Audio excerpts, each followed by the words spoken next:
Congress party గురించి అతను comment చేయడం జరిగింది.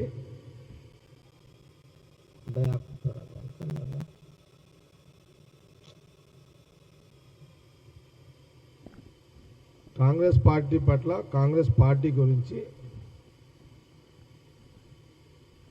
కామెంట్ చేయడం జరిగింది. కాంగ్రెస్ పార్టీ ఈ ఉపరాష్ట్రపతి ఎన్నిక సందర్భంలో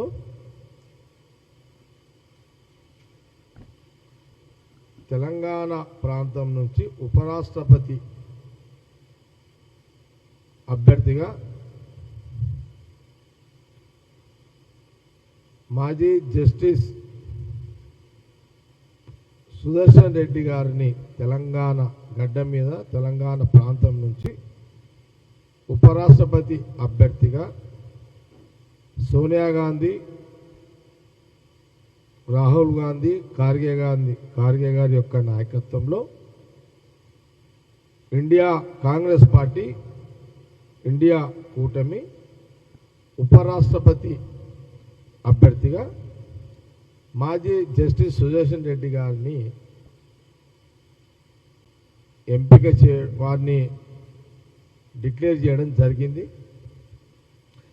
ఈ సందర్భంలో మీడియాలో ఈ సందర్భాన్ని మీడియా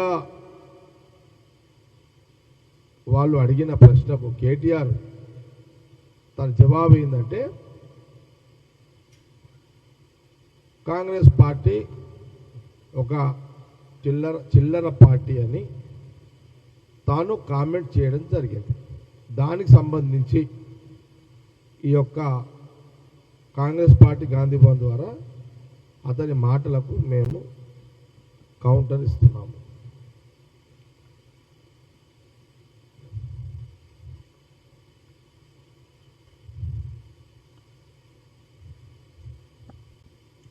నంబర్ 1, కేటీఆర్ బాబు మన సోషల్ మీడియా ఉందా? ఓకే. కేటీఆర్కి కాంగ్రెస్ పార్టీ మీడియా ద్వారా చెప్పదలుచుకున్న మాటలు,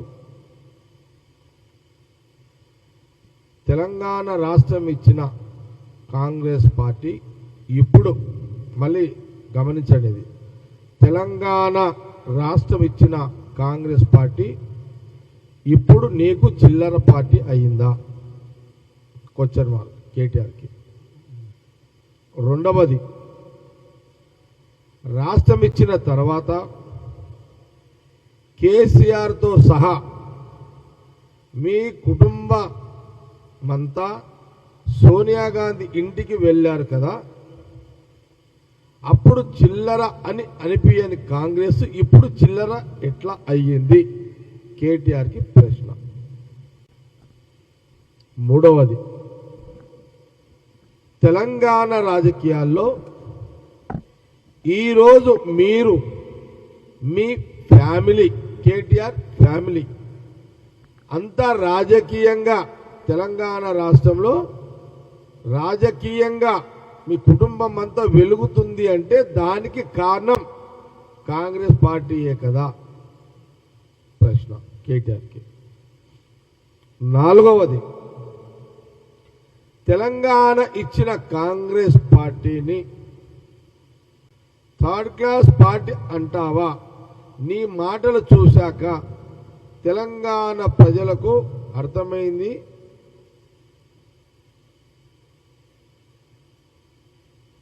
వీళ్ళు క్యారెక్టర్ లేనోళ్ళు అని. ఐదవది, సోనియా గాంధీ గారు కాంగ్రెస్ పార్టీ, సోనియా గాంధీ కాంగ్రెస్ పార్టీ వల్లనే కదా తెలంగాణ వచ్చిందని, సోనియా గాంధీ వల్లనే కదా కాంగ్రెస్ పార్టీ వల్లనే కదా తెలంగాణ వచ్చిందని అసెంబ్లీలోనే కేసీఆర్ గారు చెప్పినప్పుడు అది మీ నాయననే కదా చెప్పింది, ఆ మాట నువ్వు ఎట్లా మర్చిపోయి మాట్లాడినవు? ప్రశ్న.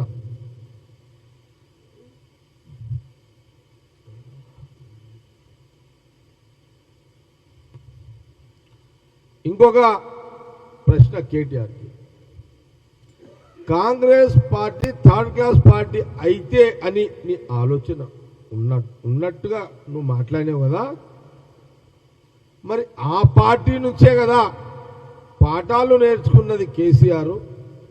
అంటే మీ నాయన ఆయన ఇక్కడి నుంచే కదా ప్రయాణమైంది. అంటే ఇప్పుడు కాంగ్రెస్ నీ లెక్కల కేటీఆర్ లెక్కల మాట్లాడుతున్నాను నేను. తెలంగాణ ప్రజలు భారతదేశం ప్రజలు ఎప్పుడు కూడా ఈ మాట కాంగ్రెస్ పార్టీ గురించి మాట్లాడరు. కానీ నువ్వు నీ మాటకు చెప్తున్నా కేటీఆర్కి ఏంటంటే, నువ్వు కాంగ్రెస్ పార్టీని థర్డ్ క్లాస్ అన్నప్పుడు మీ నాయన ఇక్కడనే కదా, ఇదే గాంధీ భవన్ నుంచి కాంగ్రెస్ పార్టీ నుంచి ఆయన రాజకీయంగా అడుగులేసిండు. అంటే నీ లెక్కలా మరి కాంగ్రెస్ థర్డ్ క్లాస్ అయితే మరి మీ నాయన కేసీఆర్ కూడా థర్డ్ క్లాసేనా? థర్డ్ క్లాస్ అయినట్టే కదా నీ లెక్కల కేటీఆర్.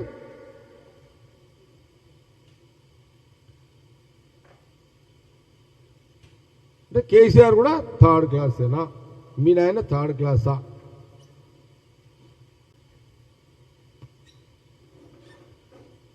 మరి కాంగ్రెస్ థర్డ్ క్లాసు మీ అయ్య థర్డ్ క్లాస్ అయినప్పుడు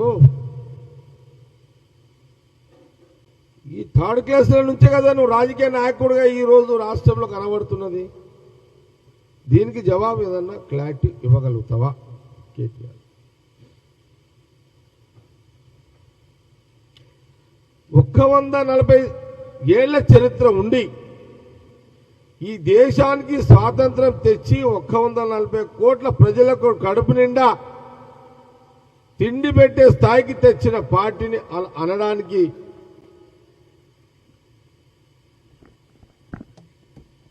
అట్లా అనడానికి నీకు మనసు ఎట్లా ఒప్పింది కేటీఆర్?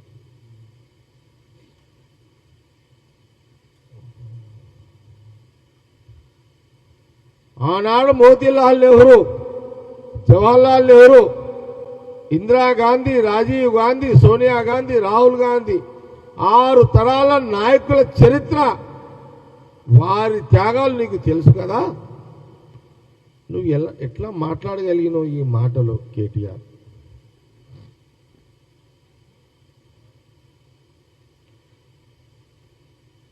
కేటీఆర్ కేసీఆర్ని అడిగి తెలుసుకో కాంగ్రెస్ పార్టీ చరిత్ర ఏంది. తెలంగాణ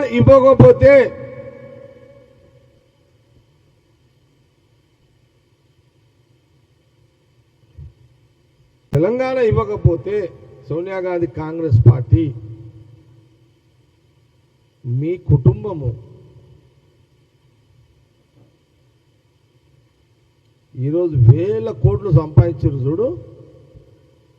ఆ అవకాశం లేకుండా రాకుండే నువ్వు అమెరికాలో ఉద్యోగం చేసుకుంటూ జీతం మీద నువ్వు బతికేటోనివి.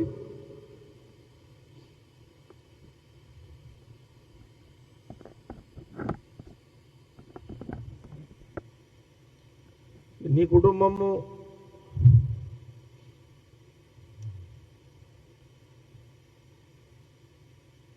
ఏం చేసి బతుకుతున్నారో నేను చెప్పలేను. ఓకే,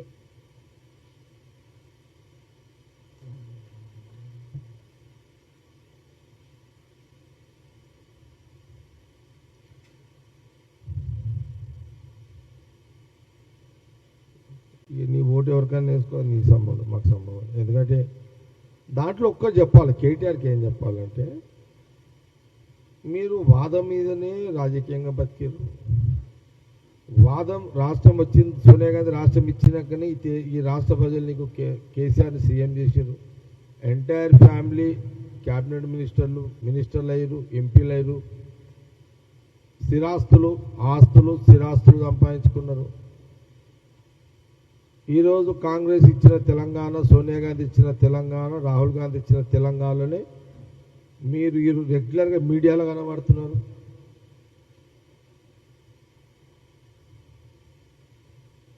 లేకపోతే ఇవన్నీ ఇవ్వకపోయి ఉంటే మీ రాజకీయ మీరు ఎవరు అనేది కూడా తెలంగాణ ప్రజలు తెలియకుండా.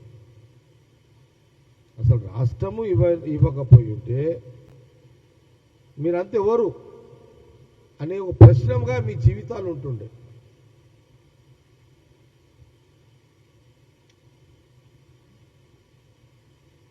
చూడండి, రాష్ట్ర ప్రజలు కోరితే రాష్ట్రం ఇచ్చారు సోనియా గాంధీ కాంగ్రెస్ పార్టీ, రాహుల్ గాంధీ కాంగ్రెస్ పార్టీ. ఈరోజు ఇక్కడ తెలంగాణ నుంచి మాజీ జస్టిస్ సుదర్శన్ రెడ్డి గారిని ఉపరాష్ట్రపతి ఎంపికకు అభ్యర్థిగా డిక్లేర్ చేస్తే స్వచ్ఛందంగా రాజకీయాలు పక్కకు పెట్టి తెలంగాణ బిడ్డగా నువ్వు కూడా సుదర్శన్ రెడ్డి గారికి ఓటు వేయాల్సింది పోయి ఉల్టా కాంగ్రెస్ మీద మళ్ళీ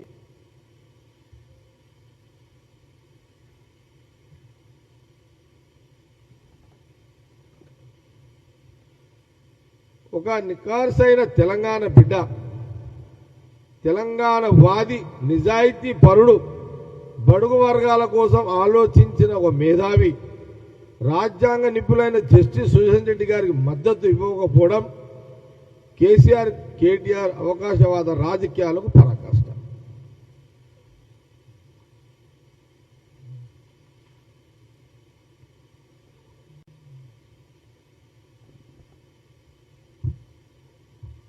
కాబట్టి అనేక ప్రశ్నలు కేటీఆర్ మీడియా ద్వారా మేము ప్రశ్నించడం జరిగింది. దీనికి జవాబు చెప్పగలుగుతావా? చెప్పే యొక్క పరిజ్ఞానం కేటీఆర్కు ఉందా?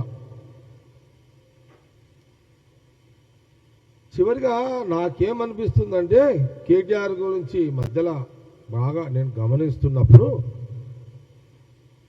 కేటీఆర్ 10 ఏళ్ళు మినిస్టర్గా ఉన్న పాలనలో ఇంకా కేటీఆర్కి పొలిటికల్ మెచ్యూరిటీ లేదు అని అనిపిస్తుంది నాకు. పొలిటికల్ మెచ్యూరిటీ లేక అతను మాటలు దొరుకుతున్నాయి అనేది నాకు ఇక్కడ కనబడుతున్నది. నేను ఆయన చూసిన, కేటీఆర్ వీడియో చూసిన, పదే 1-4 సార్లు చూసిన వీడియోని. ఒక బాధ్యత గల నాయకుడు ఒక బాధ్యత గల ఒక ప్రతిపక్ష నాయకుడు కొడుకు కేసీఆర్ కొడుకు కేటీఆర్ ఒక బాధ్యతాపరంగా మాట్లాడాల్సిన మాటలు కాకుండా ఇప్పుడు కేటీఆర్ మాటలు ఎవరు సమర్థిస్తారు? కాంగ్రెస్ పట్ల ఆ రకమైన విమర్శలు చేస్తే తెలంగాణ ప్రజలు, దేశ ప్రజలు ఎవరు కూడా ఒకవేళ కేటీఆర్ తాత వాళ్ళ తాతనో వాళ్ళ అమ్మనో వాళ్ళ నాయనమ్మనో బతికుండి వాళ్ళని అడిగితే కూడా వాళ్ళు తిడతారు కేటీఆర్. అదే నువ్వు ఎందుకురా కాంగ్రెస్ గురించి అట్లా మాట్లాడినావు, వాళ్ళ ఇంటి గురించి, వాళ్ళు లేకపోతే మనం అంతా బిచ్చమెత్తుకునేటోళ్ళం రా, వాళ్ళు ఉన్న ఆస్తులను దానదత్తం చేసిర్రా అని చంప మీద కేటీఆర్ని వాళ్ళ తాతనో నాయనమ్మనో కొడుతుండే బరాబర్. అలా ఏం డౌట్ లేదు కదా అట్లా.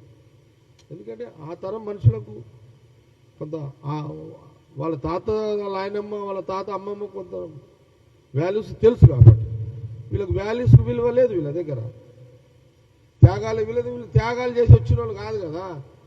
వీళ్ళంతా ఆర్టిస్టులు, డ్రామా ఆర్టిస్టులు, ఇదంతా డ్రామా ఆర్టిస్టులు.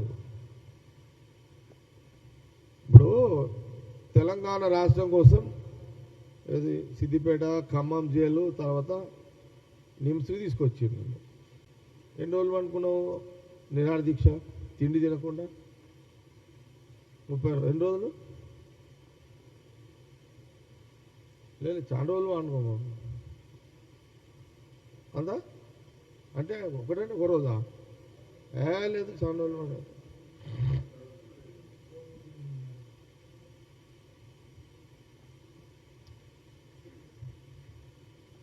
కేసీఆర్ 24 గంటలు అంటే కొన్ని రోజులైతే ఉన్నాడు కదా.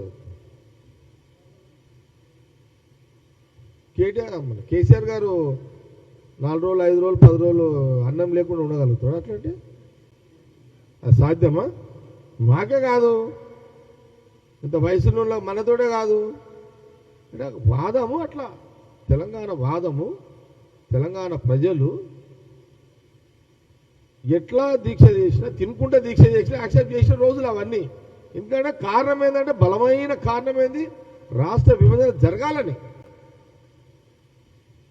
అట్లా మా కాంగ్రెస్ లీడర్ మొత్తం ఆడనే ఉన్నారు.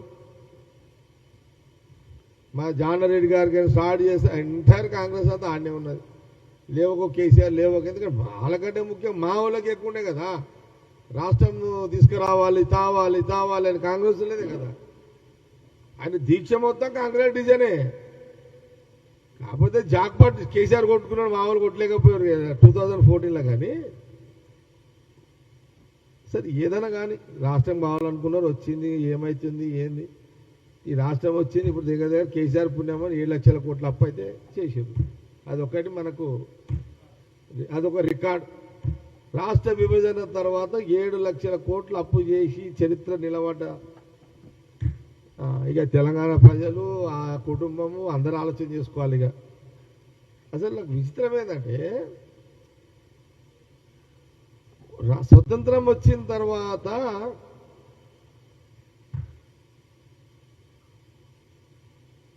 మనకైతే 79 మనకి ఇండిపెండెన్స్ వచ్చి, మనకు స్వాతంత్రం వచ్చి 79 సంవత్సరాలు అయింది కదా. అంటే 10 ఏళ్ళు తీస్తే ఎంత, రాష్ట్రం వచ్చిన తర్వాత 69 సంవత్సరాలు. స్వాతంత్రం వచ్చిన తర్వాత 69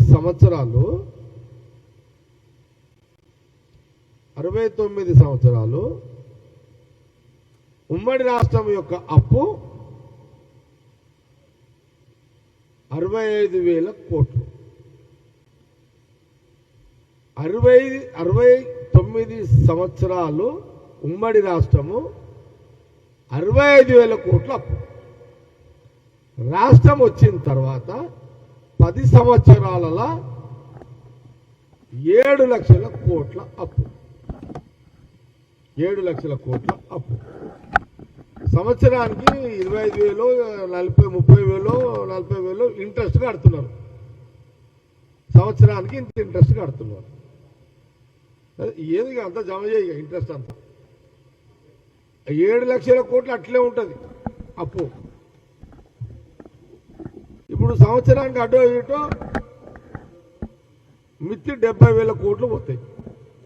సంవత్సరానికి 70,000 కోట్లు ఇంట్రెస్ట్ కడితే ఇంకా 10 ఏళ్ళు, మన 5 ఏళ్ళ గవర్నమెంట్కి ఎంత ఏళ్ళు అయితే మనం ఇప్పుడు మనకు అంటే ఇంట్రెస్ట్ 3,50,000, ఇంకొక 5 ఏళ్లకు 3,50,000, అంటే 7, 10, ఇంకా 10 ఏళ్ళకి ఇంట్రెస్ట్ యాడ్ చేస్తే 14 లక్షల కోట్లు. ఈ అసలు ఎప్పుడు కడతారు, ఈ మిత్తి ఎప్పుడు కడతారు? అంటే మనం రాష్ట్ర విభజన తెచ్చుకుని ఎందుకు తెచ్చుకున్నాం రా నాయన అంటే 7 లక్షల కోట్ల అప్పు చేయనీకే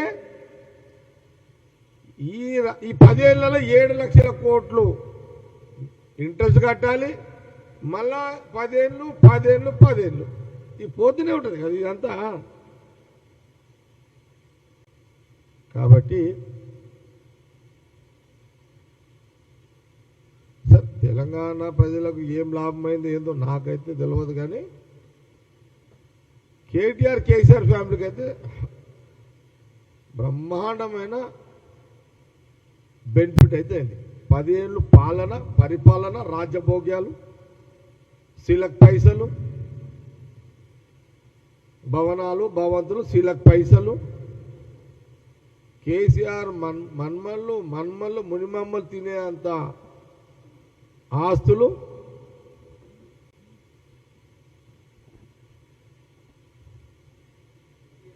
కాబట్టి అందుకే చెప్పేమడుతున్నా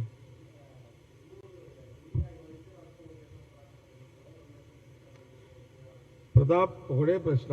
నీ ప్రశ్న కేటీఆర్ ఏదో అన్నాడని అడుగుతున్నావు.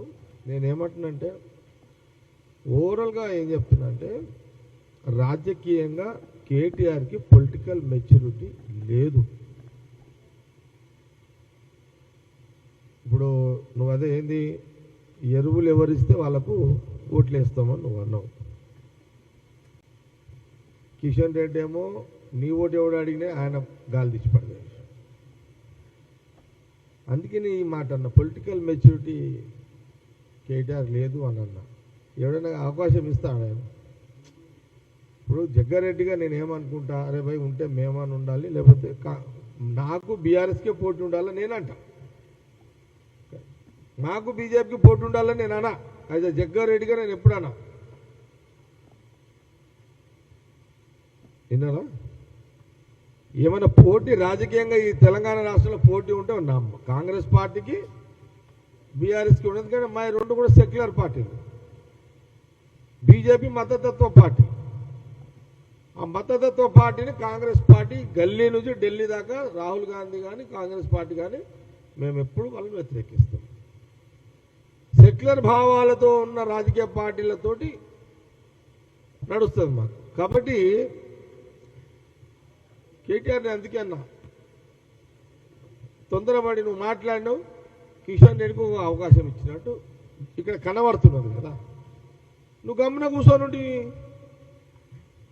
అది subject correct. Okay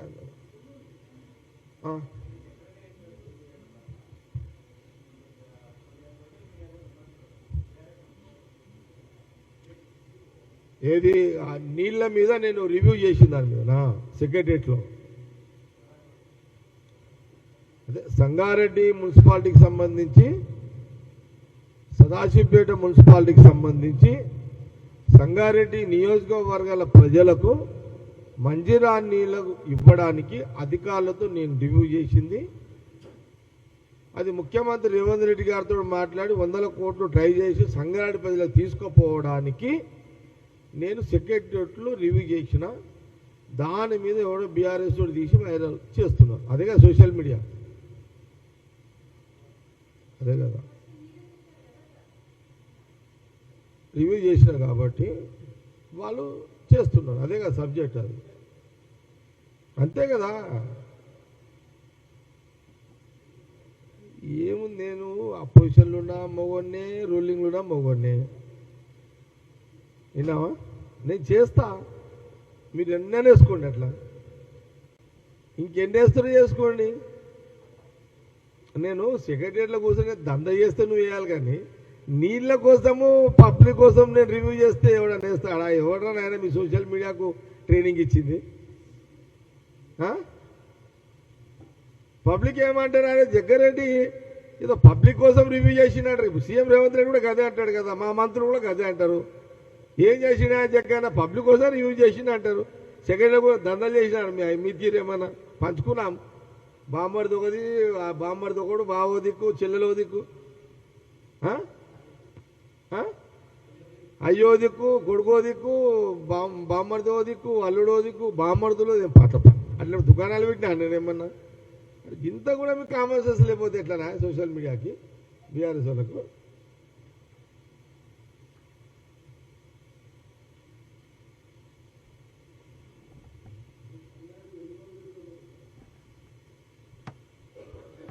Srinivas Reddy గారు వచ్చారు ఎప్పుడు ఒకసారి ఇక్కడ. ముఖ్యమంత్రి రేవంత్ రెడ్డి గారు ఎన్ని ఇస్తాను తీసుకుపోతారు సంగారెడ్డికి అయితే. రాష్ట్రానికి అది ఇప్పుడు నేనేమంటున్నంటే, రాష్ట్రంలో నా నియోజకవర్గం ఒక నియోజకవర్గము. ఇప్పుడు నాకు నేను చెప్తే ముఖ్యమంత్రి కాదన్నాడు, మంత్రులు కాదన్నారు, ఫండ్స్ ఇస్తారు. వాళ్ళ ఫండ్స్ వాళ్ళు తీసుకుపోతారు, నాకు కూడా ఇస్తారు. కాబట్టి నేను ఏదో నేను ఓడిపోయినా కదా ఇట్లా కూర్చోను కదా. నేను ప్యూర్ పొలిటీషియన్. నేను గెలిస్తే చేయాలి, ఓడిపోతే అట్లా ఉంటుంది నా దగ్గర. అసలు గెలుపు ఓటర్లకు అననే అసలు నాకు జగ్గారెడ్డి అంతే, దట్స్ ఆల్. కాబట్టి అది కథ. ఇంకేమన్నా?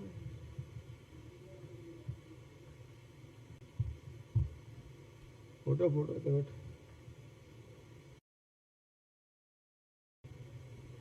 ఆయన కూడా తెలంగాణ రాజకీయాల్లో కిషన్ రెడ్డి గారు చాలా మంచోడు, సౌమ్యుడు,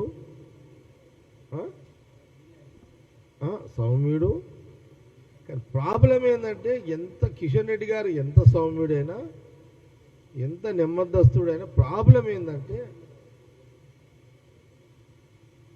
ఆయన కూడా స్క్రిప్ట్ లీడరే.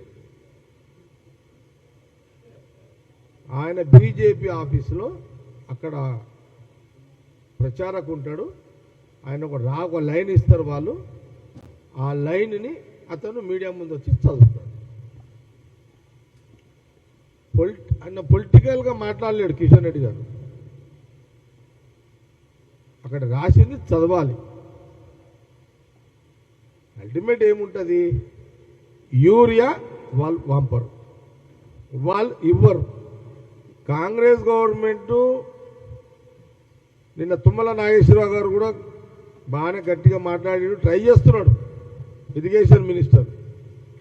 సీఎం రేవంత్ రెడ్డి గారు కూడా అక్కడ కూడా ఆయన ట్రై చేస్తున్నాడు. కానీ ఏముంటుంది, సెంట్రల్లో బీజేపీ గవర్నమెంట్ ఉంది కాబట్టి ఇక్కడ ఎరువులు అందియకపోతే, తెలంగాణకు ఎరువులు అందియకపోతే తెలంగాణ రైతుల మధ్యలో కాంగ్రెస్ గవర్నమెంట్ మీద వ్యతిరేకత పెరుగుతుంది. రాను రాను ఆ వ్యతిరేకతను బీజేపీ పార్టీ తెలంగాణలో వాళ్ళు ఓన్ చేసుకోవడానికి ఈ ఎరువులను అడ్డం పెట్టుకొని ఆడుతున్న రాజకీయ ఆట. తెలంగాణ రైతులారా మీరు కూడా గమనించండి. ఈ ఎరువులు అనేది వాళ్ళకి సంబంధం లేకపోయి ఉంటే 22,000 కోట్లు రైతులకు రుణమాఫీ చేసిండు. అటో ఇటో మొన్న 9,000 కోట్లు రైతు బంధు ఇచ్చిండు. 1,000 కోట్లతోటి మహిళలకు ఉచిత బస్సు ప్రయాణం ఇస్తున్నాడు. ఇవన్నీ వేసినప్పుడు ఎరువులు ఇవ్వడానికి కాంగ్రెస్ గవర్నమెంట్ తెలంగాణకి ఏమైనా ఇబ్బందా? ఇది కావాల్సుకొని సెంట్రల్లో బీజేపీ గవర్నమెంట్ ఉంది కాబట్టి ఇక్కడ కిషన్ రెడ్డి ఈడ కూర్చొని ఆ రైతులలో కాంగ్రెస్ గవర్నమెంట్ మీద వ్యతిరేకత రావాలని ఒక కుట్ర BJP Telangana central minister Kishan Reddy గారు చేస్తున్నట్టుగానే చాలా స్పష్టంగా ఇక్కడ కనబడుతుంది. ఇది రైతులందరూ కూడా గమనించండి. రైతులారా, తెలంగాణ రైతులారా, ఇన్ని చేసిన వాళ్ళ మీకు ఎరువులు అందియమా? మీరిచ్చిన ఈ ప్రభుత్వానికి తెలంగాణ రైతులు, తెలంగాణ ప్రజలు రాహుల్ గాంధీ గారి నాయకత్వంలో ఈరోజు మీరు ఇచ్చిన ఈ గవర్నమెంట్ని రైతులకు, ప్రజలకే కదా ఇన్ని పథకాలు అమలు చేసుకుంటూ వస్తున్న క్రమంలో మరి మాకు ఎరువులు ఇవ్వడానికి ఒక పెద్ద సమస్యనా? కానీ అది డైరెక్ట్గా మనకు లేదు. కాబట్టి ఇక్కడ సమస్య క్రియేట్ చేయబడుతుంది BJP central minister Kishan Reddy గారు కుట్ర, బీజేపీ యొక్క కుట్ర. ఈ కుట్ర ఏంటంటే రైతులకు, తెలంగాణ రైతులకు ఎరువులు అందొద్దు, కాంగ్రెస్ గవర్నమెంట్ బదలాం కావాలి. దీనిని సోషల్ మీడియాలో పదే పదే మాట్లాడిస్తూ బదలాం చేసే కార్యక్రమం చేస్తుంది. ఇది కూడా తెలంగాణ రైతులు కాంగ్రెస్ పార్టీ మీద, కాంగ్రెస్ గవర్నమెంట్ మీద కోపం తెచ్చుకోకండి. మా సీఎం గారు, మా మినిస్టరు రేవంత్ రెడ్డి గారు, ఇట్లా తుమ్మల నాగేశ్వరరావు గారు ట్రై చేస్తున్నారు. దయచేసి బీజేపీ ట్రాప్లో పడకండి.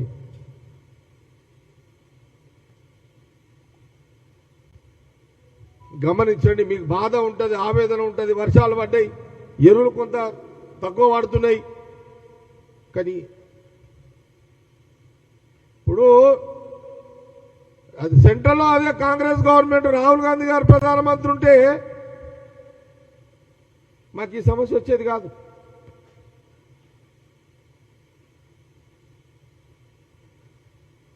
రాహుల్ గాంధీ గారు ప్రధానమంత్రిగా సెంట్రల్లో ఉండుంటే ఈరోజు ఎరువుల సమస్య వచ్చేది కాదు.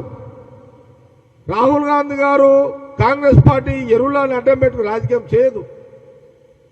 గతంలో యూపీఏ గవర్నమెంట్లు ఉన్నప్పుడు ఎక్కడైనా దేశంలో ఎరువుల సమస్యలు వచ్చినాయా? రాలే.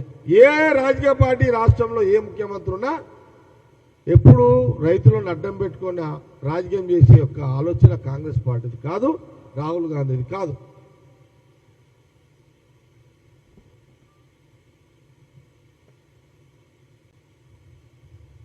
ఇది కూడా రైతులు గమనించండి. అయినా కాంగ్రెస్ గవర్నమెంట్ ముఖ్యమంత్రి గారు లేదా మా మినిస్టర్ గారు ట్రై చేస్తున్నారు. అట్లాగే రాష్ట్రంలో పోలీసులు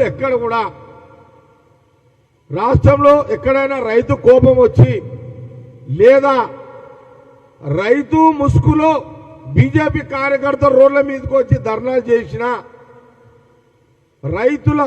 ఒకవేళ రైతులు కోపం వచ్చి బయటకు వచ్చినా రైతుల ముసుగులో బీజేపీ కార్యకర్తలు బీఆర్ఎస్ కార్యకర్తలు ఎరువుల సమస్యను అడ్డం పెట్టుకొని కాంగ్రెస్ బదిలీ చేసి కుట్ర చేసినా దయచేసి పోలీసులు ఎక్కడ కూడా లాఠీల పని చెప్పకండి. పోలీసులు వాళ్ళకి సంజాయించండి. పోలీస్ అధికారులు అగ్రికల్చర్ డిపార్ట్మెంట్ అధికారులు రైతులకు కన్విన్స్ చేయండి, చెప్పండి. కొన్ని రాజకీయ పార్టీలు కుట్రలు చేస్తాయి, మీడియాలో హైప్ తీసుకొచ్చే ప్రయత్నం చేస్తారు. ఇది కూడా పోలీస్ అధికారులు కానీ లేదా అగ్రికల్చర్ డిపార్ట్మెంట్ అధికారులు జాగ్రత్తలు తీసుకొని రైతులకు ఎట్లా అందియాలి ప్రభుత్వం ముఖ్యమంత్రి గారి దృష్టికి మినిస్టర్ గారి దృష్టికి తీసుకెళ్లే ప్రయత్నము జిల్లా యంత్రాంగం కూడా అలర్ట్గా ఉండండి. రాజకీయ పార్టీల ఈ బీజేపీ బీఆర్ఎస్ తోటి చాలా జాగ్రత్తగా వాళ్ళ కుట్రలు వాళ్ళ కుతంత్రాలు గమనించుకుంటూ రైతులకు నష్టం కలగకుండా కొంత జాగ్రత్త పాటించండి అనే మాట కూడా మీడియా ద్వారా తెలియజేస్తున్నాను. Thank you.